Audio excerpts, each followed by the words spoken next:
अब भाई तो सेमीफाइनल में तुम्हारे भाई ने भाई आपके पहले पास ही प्रिडिक्ट है। कर दिया था सेमीफाइनल क्या होगा, तो भाई एक बार देखो ये वाली वीडियो भी देख के आना प्रिडिक्शन वाली, और ये वीडियो एंजॉय करो। तब तक बाय बाय। जो ये सफर 48 टीम से शुरू हुआ था, अब भाई साहब 4 टीमें बची हैं इस वर्ल्ड कप में। और भाई साहब ये क्या वर्ल्ड कप रहा है, क्या ही वर्ल्ड कप रहा है यार। हमने इस वर्ल्ड कप में हर चीज़ देखी है। हमने लेजेंड्स को रिटायर होते हुए देखा है, हमने लेगेसीज खत्म होते हुए देखी है, हमने भाई इतनी सारी नई नई टीमें, नए नए प्लेयर्स को उभरते हुए देखा है, शाइन करते हुए देखा है एट द बिग स्टेज। और हमने स्टोरी लाइंस देखी है। क्या स्टोरी लाइंस, क्या मैचेस आ रहे हैं भाई सामने। पहला जो सेमीफाइनल होगा वो होगा भाई फ्रांस वर्सेस स्पेन। अब भाई दोनों टीमों में राइवलरी है भाई, कुत्तों वाली। यूरोस में भाई ऑब्वियसली स्पेन ने हराया था। लमीन यमाल, 17 साल की लमीन यमाल ने अपने आप को अनाउंस करा था वर्ल्ड पे। पर ये अब एक नया कंपटीशन है, ये एक नया दिन है। और भाई हम सबको पता है world cup France, world cup Mbappe is a different breed भाई लोगों, हम सबको पता है। पर भाई लमीन यमाल, वो भाई चुलबुला लौंडा, वो मुंहफट आदमी, उस बंदे ने आके प्रेस में बोल दिया है we are better than France, we are better than France, फलाना ढिमकाना चीजें उसने बोल दी है उस बंदे ने। तो भाई अब ये मैच होगा इंटेंस। अब ये मैच होगा ईगो पे, क्योंकि अब बात आ चुकी है ईगो पे। ठीक है, अब dictator Mbappe versus Lamine Yamal के भाई आ चुकी है ईगो पे बात। इतनी सारी स्टोरी लाइंस है भाई, Michael Olise versus Lamine Yamal, who is the better player. और भी भाई इतनी सारी स्टोरी लाइंस। स्पेन का इतना अच्छा डिफेंस जिसने अभी तक सिर्फ एक गोल खाया, वर्सेस फ्रांस का अटैक जिसमें भाई हर मैच में, ऑलमोस्ट हर मैच में 2 से 3 गोल मार के आ रही है फ्रांस। पर भाई हम मतलब बात अक्सर करते हैं टॉप गोल स्कोरर्स की, कि उस बंदे ने इतने गोल मारे, वो बंदा इस इतने गोल्स पे है। और अगर तुम देखोगे इन चारों टीमों में से ऑलमोस्ट ऑलमोस्ट हर टीम का कोई ना कोई प्लेयर टॉप 10 में है सिवाय स्पेन के। पर अगर मैं आपको एक और फैक्ट बताऊं कि 2002 से, 2002 में ब्राजील वर्ल्ड कप जीती थी, R9 थे, रोनाल्डो नजारियो थे टॉप गोल स्कोरर। तब से लेके 2026 तक, आज तक ऐसा कभी नहीं हुआ कि जो बंदा गोल्डन बूट है, जिस बंदे को गोल्डन बूट मिला है, उसकी टीम वर्ल्ड कप जीती है। तो भाई ये फैक्ट सुन के बहुत सारे मेसी फैंस, फ्रांस के फैंस की थोड़ी सी गीली हो गई होगी। पर भाई ये फैक्ट है तो फैक्ट है। इंग्लैंड के भी भाई हैरी केन, बेलिंगम, ये सब भाई उस अभी भी चार्ट में है। तो ये फैक्ट है। पर भाई रिकॉर्ड होता है टूटने, भाई ये सब तो ऐसी नॉर्मल फैक्ट्स है। पर भाई अगर हम पहले गेम पे चलें, पहले गेम की बात करें, फ्रांस वर्सेस स्पेन, वाओ भाई व्हाट अ मैच। अगर थोड़ा हेड टू हेड रिकॉर्ड पे बात करें, थोड़ी हेड टू हेड कंपैरिजन पे देखें, तो वर्ल्ड कप में एक ही बार खेली है दोनों टीमें, 2006 में, जिसमें भाई फ्रांस ने जीत हासिल करी थी। एंड में फ्रांस गई थी फाइनल में और हारा था वो फ्रांस, सबको पता है वो जिडान का हेडबट, वो 3-1 की विक्ट्री थी। अगर मैं थोड़ा ओवरऑल मतलब जितने भी मैचेस हुए अगर मैं आपको बताऊं, तो भाई दोनों की टीमों के बीच में 10 मैचेस हुए हैं। 4 मैचेस फ्रांस जीती है, एक मैच ड्रॉ हुआ है, और 5 मैचेस स्पेन जीती है। तो इसमें देख सकते हो कि स्पेन का थोड़ा अपर हैंड है। पर भाई फ्रांस पिछले दो के दो मैचेस हारी है स्पेन से। एक भाई नेशंस लीग सेमीफाइनल में हारी थी, और एक भाई अपना आई थिंक सो यूरोस के भी सेमीफाइनल में हारी थी। तो भाई सेमीफाइनल में हारी हुई है, फ्रांस ने आज तक हराया नहीं भाई स्पेन को सेमीफाइनल में। तो भाई ये बड़ा भाई क्वेश्चन होगा कि क्या फ्रांस हरा पाएगी। अगर मैं भाई थोड़ी लाइनअप से बात करूँ, थोड़ा टैक्टिक्स से बात करूँ, तो मोरक्को ये उनकी लाइनअप खेली थी, और ये स्पेन की लाइनअप खेली थी उनका जो पिछला मैच बेल्जियम के अगेंस्ट था। तो भाई अगर मैं देखूं फ्रांस की, अगर मैं बात करूं, तो भाई फ्रांस जाएगी पॉजिटिव माइंडसेट से, क्योंकि भाई हमने देखा है ना एक चीज़, कि फ्रांस पहले के 10-15 मिनट, पहला का हाफ मोटा मोटा बहुत बहुत प्रेस करती है, बहुत प्रेस करती है। They are relentless. और उनके पास बेंच पे अगर तुम देखोगे ब्रैडली बारकोला, रायन शेरकी जैसे ऑप्शन हैं, जो कि उन्हें वो क्वालिटी देते हैं। अगर उनके प्लेयर्स थक भी जाते हैं, फिर भी वो क्वालिटी प्लेयर्स ही आ रहे हैं अंदर। तो मोटा मोटा भाई यही बात होगी कि स्पेन चाहेगी कि वो बॉल रखे। और इन मैचों में ना अक्सर यही होता है कि ना, कि टीमें ज्यादा गोल मारने जाती नहीं, वो बॉल रखती हैं और वो रिलैक्स करती हैं। पर भाई फ्रांस का अलग केस है, फ्रांस फाड़ती है भाई। अगर तुम चाहे जितने भी उनके मैच देखो 2018 से, तो भाई तुम देख सकते हो कि भाई बेल्जियम को 1-0 हराया था, फिर फाइनल में 4 गोल ठोके थे। ठीक है, 2022 में अगर तुम देख लोगे, 2018 में कह रहा हूँ, 2022 में अगर तुम देख लोगे, तो सेमीफाइनल में मोरक्को के अगेंस्ट 2 गोल ठोके, उसके बाद अर्जेंटीना के अगेंस्ट 3 गोल ठोके। तो भाई ये फ्रांस की टीम भरोसा करती है ठोकने में। ठीक है, डीडियर डिशॉम्स ठोकने पे भरोसा करता है, ये बात हम सबको पता है। तो मेरे को लगता है स्ट्रैटेजी फ्रांस की होगी कि ना, कि दे विल प्रेस एक तो पहले, और they will find the first goal. क्योंकि भाई अक्सर बहुत कम होता है कि जो सेमीफाइनल फाइनल में, कि आपने पहला गोल मारा और वही टीम जीतती है। बहुत कम ऐसा हुआ है कि जिस टीम ने पहला गोल मारा वो टीम हार गई। मेरे को तो बस एक क्रोएशिया का याद आ रहा है कि जब उन्होंने इंग्लैंड को हराया था 2018 के सेमीफाइनल में, तब ऐसा हुआ था। बाकी जो भी टीम पहला गोल मारती है वही टीम जीतती है इन बड़े मैचों में, क्योंकि भाई ये मैचेस ना बहुत कॉम्पैक्ट होते हैं, बहुत ज़्यादा टैक्टिकल होते हैं। इसमें मेनली टीमें ये फोकस करती हैं कि उन्हें कंट्रोल चाहिए होता है, तो ज़्यादा गोल्स नहीं लगते, एंड टू एंड मैच नहीं होता, पर थोड़ा सा मतलब मतलब जब तुमने देखा होगा कि भाई क्वार्टर फाइनल में कैसे स्लो स्लो मैचेस हो रहे हैं, पर तुमने जैसे राउंड ऑफ 16 में देखा होगा, राउंड ऑफ 32 में देखा होगा कैसे फास्ट पेस मैचेस हो रहे थे। तो मेरे को लगता है वही एक थोड़ा स्लो गेम होगा ये वाला। अगर भाई मैं वापस लाइनअप पे बात करूं तो भाई कीपर आपके भाई मैक मिग्नान ही रहेंगे, उसके बाद भाई कुंडे, मेकानो सलीबा और लूकस डीनिया। अब क्या लूकस डीनिया खेलेंगे, क्योंकि लूकस डीनिया 3 मैचेस खेले और 3 मैचों में भाई बहुत अच्छे रहे हैं भाई। तो क्या लमीन यमाल को लूकस डीनिया कंट्रोल कर पाएंगे, या फिर अगर मैं ऑप्शन बताऊं तो भाई तेओ हर्नांडेस है आपके पास भाई, तो तेओ हर्नांडेस खेल सकते हैं, पर I will start with Lucas Digne. Rabiot और कोने का मिडफील्ड भाई, ये दोनों ना भाई पत्थरबाज हैं भाई, ये दोनों मिडफील्ड में कैरी करते हैं। अगर आप भाई कोने की जगह, अभी चुआमेनी इंजर्ड हैं, अभी वो फिटनेस में उनके डाउट्स हैं, पर मेरे को लगता है कि डी डिशॉन्स चेंज तो नहीं करने वाले, यही मोटा मोटा मिडफील्ड रहेगा। और हम बात करते हैं भाई अम्बाप्पे की, हम बात करते हैं ओलीसे की, पर मेरे को लगता है ना कि ये दोनों और लूकस डीनिये जैसे प्लेयर्स ना कहीं थोड़े से शैडो में रह जाते हैं, इनकी बातें थोड़ी कम होती हैं, मेरे को ऐसा लगता है। पर भाई ये लोग भी अपना जॉब करते हैं, उसके बाद भाई तुम्हारे पे ओ भाई साहब अटैक तो भाई मैं क्या बोलूं, अम्बापे, ओलीसे, डेम्बेले, डुए। डुए की जगह तुम भाई अगर टीम थकी पड़ी है तो भाई तुम बाहरली बारकोला ले आओ, जो कि कुत्ता बना देता है। तो भाई क्या ही टीम है भाई, क्या ही टीम है। अगर मैं देखूं ओलीसे थोड़ा भाई फ्री मैन टाइप खेलता है, वो यहाँ पे भी होता है, यहाँ पे भी होता है, वो हर जगह घूमता है, ठीक है। डेम्बेले को भाई काफी स्पेसिफिक ऑर्डर मिला है कि भाई वो आएगा, वो कट इन साइड करेगा, गोल मारेगा। अम्बापे भाई इन बिहाइंड रन मारेगा, अम्बापे यहाँ भी होगा, यहाँ भी होगा, ठीक है। और भाई डेजरे डुए तो भाई नाचता ही रहता है, यहाँ पे नाचता ही रहता है। तो भाई इस टीम में ना मतलब ऐसे प्लेयर्स हैं जिनको अपनी क्रिएटिव लिबर्टी यूज करने दे रहे हैं, अनलाइक पोर्चुगल, ठीक है। तो जैसे उलीसे हो गया भाई, क्रिएटिव लिबर्टी कहीं भी घूमता है, ठीक है। डेम्बेले को बोला है तू कतई यहीं रहेगा, ठीक है। उसके बाद भाई डेजरे डुए को भी बोला है तू इधर ही रहेगा, बीच बीच में इधर आ सकता है। तो इस टीम में हर किसी के पास अपना ऑर्डर है। अगर मैं स्पेन की बात करूँ, स्पेन चाहेगी कि भाई वो बॉल ना चाह पाए मिडफील्ड में। अगर तुम मिडफील्ड देखोगे, हाँ मुझे लगता है कि भाई यहाँ पे एक बहुत लार्ज डिफरेंस है। अगर तुम देखोगे पिछले मैच में फाबियन रूइस खेला था पेड्री की जगह, जिसने भाई आके गोल मारा था, तो भाई मिडफील्ड में तो इनक्रेडिबल डेप्थ है। अब भाई अगर मैं इस मैच में स्टार्ट करूंगा तो मैं ऑब्वियसली भाई इस मैच में तो पेड्री को ही खिलाऊंगा। तो ये मोटा मोटा लाइनअप रहेगी स्पेन की। और भाई लमीन यमाल जितनी भी उसने टॉक करी है भाई, वो डिलीवर करेगा भाई बंदा ये मैच में, क्योंकि भाई बड़ा मैच है और वो बंदा बड़े मैच में स्टेप अप करता है। तुम अगर लाइनअप देखो, अगर मैं लाइनअप पे बात करूं तो भाई आपके भाई उनाई सीमोन रहेंगे कीपर पे, आपके भाई लीडर, उसके बाद भाई आपके कुकुरेला, लपोर्ट, कुबारसी जो कि one of the best centre backs रहे हैं इस वर्ल्ड कप में, और पेद्रो पोरो। उसके बाद भाई अगर मिडफील्ड में बात करूं तो रॉड्री। रॉड्री क्या खेल रहा है भाई इस मिडफील्ड में, ऑलमोस्ट वो मतलब 2-3 मैन ऑफ द मैच जीत चुका है भाई, क्या खेल रहा है, स्पेन के लिए फिट हो चुका है, तो भाई बहुत तगड़ा खेल रहा है रॉड्री। पेड्री का थोड़ा on end of world cup रहा है। डैनी ओल्मो जब भी वो स्पेन की किट में खेलता है, प्राइम जीरो से कम नहीं है वो। एलेक्स बायना अगेन अंडररेटेड, और भाई लमीन यमाल और ओयारज़ाबाल। तो मेरे को लगता है कि भाई ज्यादा पोजीशन स्पेन के पास रहेगा। कहीं ना कहीं फ्रांस ट्रांजिशन पे मारेगी काउंटर अटैक पे, पर मैं एक चीज बोलूंगा, अगर तूने बॉल दी डेंजरस एरियाज में, अगर तुमने बॉल दी मिडफील्ड में, फिर पीछे मुड़ के मत देखना, क्योंकि फिर मैं कह रहा हूँ यहाँ पे आएगा ओली से, ठीक है, यहाँ पे होगा मबाप्पे, एक लॉन्ग बॉल जाएगी और मबाप्पे भाग के मारेगा गोल, ठीक है। फिर तो तुम देखना भी मत, फिर तो तुम पीछे मुड़ के देखना भी मत भाई। तो स्पेन के लिए क्या की रहेगा कि भाई मिडफील्ड में बॉल रखना है और ओवरऑल बॉल रखना है। मेरे को लगता है कि भाई वो इतनी हाई प्रेस नहीं करेंगे, थोड़ा बहुत ही प्रेस करने वाले हों, ठीक है। मैं चाहूंगा कि लमीन यमाल भाई वाइड रहे, लमीन यमाल टेक ऑन करे, क्योंकि लूकस डीनिया को वो आराम से टेक ऑन कर सकता है। पेड्रो पोरो ओवरलैप करे, ताकि लूकस डीनिया वाली साइड से मेरे को लगता है ज्यादा अटैक करेगी स्पेन, ठीक है। एलेक्स बैना अंदर आए, एलेक्स बैना भाई डिफेंसिवली भी मदद करे, डैनी ओल्मो भाई अगेन वो थोड़ा फ्री मैन टाइप रोल खेले, मेरे को ऐसा लगता है। तो मेरे को लगता है भाई ओवरऑल भाई ये मैच भाई बहुत तगड़ा मैच होगा भाई, बहुत तगड़ा मैच होगा।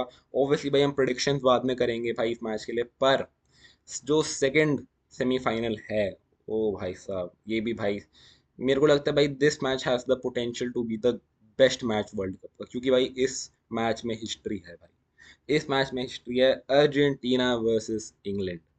हम सबको पता है भाई 1986 में डिएगो माराडोना का हैंड ऑफ गॉड, और भाई अर्जेंटीना का कंट्रोवर्शियली इंग्लैंड को हराना।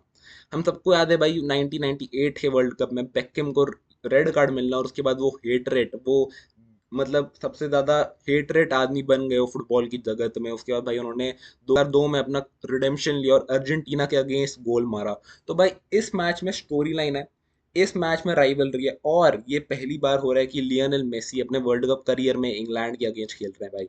दोनों ही टीमें भाई बहुत भूखी हैं, दोनों ही टीमें भाई ग्लोरी तराश रही है। इंग्लैंड भाई 1966 से वो वर्ल्ड कप नहीं जीते, तो भाई बहुत साल हो चुके हैं वर्ल्ड कप नहीं जीते। सेमीफाइनल में भी भाई वो कम आते, तो भाई इंग्लैंड के लिए भाई लोग कह रहे हैं गोल्डन अपॉर्चुनिटी है, पर भाई अर्जेंटीना की टीम स्क्रेप थ्रू कर रही है भाई। इतनी अच्छी अभी तक अर्जेंटीना नहीं लगी भाई। अगर मैं बात करूं तो तुम पिछला मैच भी देख सकते हो, एक्स्ट्रा टाइम में गया, रेड कार्ड मिला, फालतू बना हुआ। उससे तुम देख सकते हो इजिप्ट, केप वर्डे, तो तुम देख सकते हो कि इतनी अच्छी नहीं लगी। पर भाई जैसा मेसी खेल रहा है, जैसा अर्जेंटीना खेल रही है, ऐसा स्टैट है कि भाई अर्जेंटीना ने ऑलमोस्ट 10 गेम में 2 से प्लस गोल मारे हैं। तो भाई गोल स्कोरिंग में तो उन्हें प्रॉब्लम है नहीं। उनकी प्रॉब्लम भाई बेसिकली डिफेंस है और थोड़ा एजिंग मिडफील्ड है। अगर मैं बात करूं तो मेरे को लगता है कि उनके मिडफील्ड में इतनी क्वालिटी नहीं है, पर भाई इंग्लैंड के पास जो क्वालिटी है भाई वो अनमैच्ड है। हम बात करते हैं मिडफील्ड्स की, हम बात करते हैं स्पेन का मिडफील्ड, हम बात करते हैं पोर्चुगल का मिडफील्ड, पर मेरे को लगता है जो सबसे अंडररेटेड मिडफील्ड है ना, वो है भाई इंग्लैंड का। इंग्लैंड के पास वन ऑफ द टॉप, अगर तुम बोलोगे टॉप 5 मिडफील्डर्स, तो भाई बेलिंगम, राइस, और अगर तुम टॉप 15 बोलोगे तो एलियट एंडरसन आता है भाई। क्या ही मिडफील्ड है भाई। मतलब थॉमस टूकल ने बोला था वर्ल्ड कप से पहले कि हमें ऐसे प्लेयर्स चाहिए जो फिजिकलिटी हो, जिनके अंदर फिजिकल हो, क्योंकि भाई क्योंकि वर्ल्ड कप भाई हो रहा है अमेरिका में, मेक्सिको में, तो उन्हें फिजिकलिटी वाले प्लेयर चाहिए थे। इसीलिए कहीं ना कहीं भाई फिल फोर्डन, कोल पार्मर का पत्ता कटा और भाई ऐसे प्लेयर सेलेक्ट हुए। तो उस बंदे को पता है वो क्या कर रहा है, उस बंदे को पता है कि उसे कैसे चार्ज करना है इस टीम का। और भाई अभी तक इंग्लैंड बोलूं, दे आर विनिंग। सीधी दोनों सीधी सीधी सी बात है, दोनों टीमें दे आर विनिंग। ठीक है, पता नहीं कैसे गंदी फुटबॉल खेल के मारम पिट्टी करके वो बस जीत रहे हैं। और यही किया भाई, क्योंकि एंड ऑफ द डे भाई नॉकआउट फुटबॉल में तुम चाहे भाई लीग फुटबॉल खेलो, टिकी टाका football Khelo, end of the day matter करती है ट्रॉफी। ठीक है, हमने देखा इटली 2006 में भाई कैसे उन्होंने टैक्टिक यूज करा कि भाई जिडान को अब्यूज करेंगे, और जिडान ने फिर एंड ऑफ द डे भाई रेड कार्ड ले लिया। तो भाई कौन जीता? चाहे भाई फ्रांस ने खेली उस लीग फुटबॉल, पर जीती तो इटली ना वो टैक्टिक से। तो भाई नॉकआउट्स में यही मैटर करता है कि तुम कैसा, मतलब भाई गंदा फुटबॉल भी खेल रहे हो पर तुम जीत रहे हो। अगर मैं भाई लाइनअप पे बात करूं दोनों टीमों के, तो भाई अर्जेंटीना का लाइनअप है एक, कहीं ना कहीं एक 4-3-1-2 खेलते हैं भाई। ये फॉर्मेशन मैन सिटी भी खेलती थी बीच में, मेरे को याद है प्रीमियर लीग सीजन में। तो भाई बेसिकली क्या है भाई, तुमने परेडेस को रख लिया, ठीक है। तुमने पहले भाई अर्जेंटीना एक 4-4 काइंड ऑफ 4-4-2 खेल रही थी, अभी भी डिफेंसिवली दे आर 4-4-2। परेडेस है, डेपॉल है, ठीक है, मैकएलिस्टर है, एंडो फर्नांडिस है। तो मिडफील्ड में देखो, इतनी तुम्हें लगे कि हाँ भाई कि रॉड्रिगो, डिपॉल, परेडेस इतने अच्छे नहीं है, पर भाई दे आर फिजिकलिटी उनकी टॉप नॉच है। ठीक है, एक्सपीरियंस उनका बहुत ज़्यादा है, एंडो फर्नांडिस और भाई मैकएलिस्टर में क्वालिटी है, दोनों भाई लिवरपूल चेल्सी में खेलते हैं। अगर तुम डिफेंस देखोगे तो भाई एमी मार्टिनेस है, टागलिया फाल्काओ है, लिसांड्रो मार्टिनेज जो one of the best centre backs हैं इस वर्ल्ड कप में, कूटी रोमेरो, और भाई मोलिना है। तो तुम देखोगे इस अर्जेंटीना की टीम में बेस्ट प्लेयर्स ना हो, पर अर्जेंटीना की टीम को पता है उन्हें क्या करना है, और उनकी टीम में विनिंग मेंटालिटी है वो कहीं ना कहीं। अगर भाई मैं थोड़ा टैक्टिकल शेप पे हूँ, तो हम देख रहे हैं कि यूजुअली कि मेस्सी भाई यहाँ होता है, कि मेस्सी भाई यहाँ होता है, और भाई अल्वारेस, जब वो अल्वारेस कह रहा हूँ भाई, मार्टिनेज जब खेला था, लाउतारो मार्टिनेज, तो ये होता था कि भाई मेस्सी पीछे रहेगा, मेस्सी भाई रन मारेगा, मेस्सी क्रिएट करेगा। पर हम देख रहे हैं कि मेस्सी वाइड खेल रहा है। हमने पिछले मैच में भी देखा मेस्सी वाइड था, ठीक है, हमने इजिप्ट के अगेंस्ट जब हार रही थी तभी भी वाइड था। अब मेरे को लगता है कि यहाँ ही मेस्सी ऑपरेट करेगा, ठीक है, और उसके बाद भाई मोलिना यहाँ से बनाएगा, ओवरलैप करेगा मोलिना, ठीक है। तो मेरे को लगता है मेस्सी, क्योंकि भाई हर चीज मेस्सी है भाई, मेस्सी के थ्रू इस अर्जेंटीना का टीम का कोई नहीं है। मैं झूठ भी नहीं कह रहा, 40 साल का, ऑलमोस्ट 40 साल का मेस्सी इस अर्जेंटीना की टीम में ना हो तो ये अर्जेंटीना की टीम ग्रुप स्टेज में बाहर हो जाएगी। अर्जेंटीना और मेस्सी कुछ भी नहीं है भाई। मतलब तुम कह लो ना कि मेस्सी मतलब बिरयानी का चिकन है बेसिकली, कि अर्जेंटीना वाले चावल हैं और मेस्सी चिकन है। तो भाई चिकन ऑब्वियसली भाई, बिरयानी चिकन तो भाई हो ही नहीं सकता, फिर भी बिरयानी थोड़ी ना होगी, तो पुलाव हुआ, ठीक है। तो मतलब देख लो कि अर्जेंटीना अगर चाय है तो भाई वो चीनी, मेस्सी चीनी है कि भाई उसे मिठास लाता है, ठीक है, फिर तुम्हें फीकी चाय ना पीनी पड़े अगर मेस्सी ना हो तो। इसलिए मेसी एसेंशियल है इस अर्जेंटीना की टीम में। और मेरे को लगता है भाई इंग्लैंड के लिए भाई मेसी को रोकना बहुत इंपॉर्टेंट होगा, क्योंकि अल्वारेस ने भी पिछले मैच में एक बैंगर मारा, ठीक है। लाउतारो मार्टिनेज भी हियर एंड देयर गोल मारता है, मैकअलिस्टर है, तो इनके पास गोल स्कोरिंग प्लेयर्स हैं। अगर मैं भाई इंग्लैंड की बात करूँ तो तुम इंग्लैंड की टीम अगर तुम देखोगे तो मेरे को लगता है भाई दो चेंजेस करने पड़ेंगे लाइनअप में, ठीक है। मोटा मोटा भाई मेरे को लगता है कि यही लाइनअप्स खेलेंगी दोनों टीमों की। तो मेरे को लगता है कि भाई एक तो मैं सबसे पहले भाई बुकायो साका को डालूंगा, क्योंकि भाई बुकायो साका हाफ इंजर्ड है, और बुकायो साका पिछले मैच में क्या खेला है भाई, बंदा आया, बंदे ने इम्पैक्ट डाला है भाई। और मैं भाई रीस जेम्स को खिलाऊंगा, क्योंकि भाई ये बहुत बड़ा मैच है, और मेरे हिसाब से a fit Reece James is मतलब वर्ल्ड का बेस्ट राइट बैक है अगर वो फिट है। तो मेरे को लगता है कि भाई ये दोनों चेंजेस तो होंगे ही होंगे, ठीक है। उसके बाद भाई मेरे को लगता है जॉन स्टोन्स और भाई मार्क गेही की पेयरिंग होगी, ओ राइली, और भाई मिडफील्ड में अगर मैं देखूं तो एलियट एंडरसन और डेक्लन राइस। उसके बाद भाई जूड बेलिंगम, एंथनी गॉर्डन और हैरी केन, मेरे को लगता है ये टीम होगी। हाँ तुम डिफेंस में चेंज कर सकते हो, डिफेंस में भाई क्या पता डैन बर्न खेल ले, क्या पता भाई एजरी कौनसा खेल ले, क्या पता भाई, ऑप्शन बहुत है, क्योंकि तुम्हारे पास जेरल्ड कौनसा खेल ले तो ऑप्शन बहुत है, डिस्पेंस भी खेल सकता है, ठीक है, फुल बैक में। तो ऑप्शन बहुत है, पर मेरे को लगता है यही टीम होगी, क्योंकि भाई जॉन स्टोन एक्सपीरियंस है, ठीक है, ball playing midfielder, ball playing है, मिडफील्ड भी खेल लेता है, ठीक है, बंदा ऑल इन वन है। तो मेरे को लगता है ये टीम होगी। अब मेरे को लगता है जूड बेलिंगम बहुत इंपॉर्टेंट हो गया इस बार में, क्योंकि जूड बेलिंगम का भाई एक नैक है गोल मारने का भाई, एक कहीं ना कहीं जूड बेलिंगम यही रहता है। अगर तुम देखोगे तो ना भाई टैक्टिकल जो डिफेंस करती है टीम है वो ऑलमोस्ट सेम करती है, कि तुम देखो अगर तुम बेसिकली एक 4-4-2 खेलती है, जिसमें भाई मेस्सी फ्री मैन होता है, मेस्सी कहीं भी होता है, मेस्सी यहाँ पे भी होता है, मेस्सी यहाँ पे भी होता है, ठीक है, एक 4-4-2 ही कहीं ना कहीं होता है। अगर मैं इंग्लैंड की बात करूँ तो भाई बेलिंगम करता है ऊपर से प्रेस, ठीक है, हैरी केन बेलिंगम करते हैं ऊपर से प्रेस, क्योंकि इस इंग्लैंड टीम भागती बहुत है भाई, इंग्लैंड टीम भागती बहुत है, क्योंकि थॉमस टूकल को चाहिए मिडफील्ड में कंट्रोल। हैरी केन इस वर्ल्ड कप में सबसे ज्यादा भागा है, ऐसा कोई स्टैट है कि सबसे ज्यादा किलोमीटर उसने कवर करे हैं, तो हैरी केन है, बेलिंगम है, ठीक है, तो ये सारे भाई फिजिकल लॉन्डे हैं। उसके बाद तुम बुकायो साका को देख लो भाई, बुकायो साका भाई मॉन्टियल को कच्चा खा जाएगा भाई, ठीक है, मोलिना मॉन्टियल जो भी है, एंथनी गॉर्डन भी भाई अच्छा है। तो इस इंग्लैंड टीम के पास भाई बैलेंस है, तुम डेक्लन राइस को भी देख लो, ठीक है, फिर भाई कतई तुम्हारा ओ राइली इन्वर्ट करता है, डेक्लन राइस कहीं ना कहीं यहाँ हो जाता है, बुकायो साका भाई यहाँ पे वाइड रहता है, रीस जेम्स भी यहाँ पे आ जाता है। तो भाई तुम देख सकते हो कि ना इस इंग्लैंड की टीम मतलब भाई काफी ज्यादा सेटल रख रही है भाई, ये टीम काफी ज्यादा, इसमें इतनी कोई प्रॉब्लम है नहीं। हाँ टैक्टिकली तीन चार इशू हैं इस इंग्लैंड की टीम में, पर तुम देख सकते हो कि यार ये टीम काफी अच्छी बैलेंस्ड है, और थॉमस टूगल को पता है वो क्या करना चाह रहा है, ठीक है। कहीं ना कहीं हम ऐसी शेप देखते हैं इंग्लैंड की, ओराइली भाई मिडफील्ड में आता है, ओराइली कभी कभार यहाँ पे आता है, डेक्लन राइस कभी कभी यहाँ आ जाता है, ठीक है। तो बेसिकली यही शेप रहती है, क्योंकि एलियट एंडरसन के होने से कि डेक्लन राइस को फुल फ्रीडम है, वो कहीं भी घूम सकता है, वो अटैक में भी आ सकता है, क्योंकि एलियट एंडरसन पीछे है।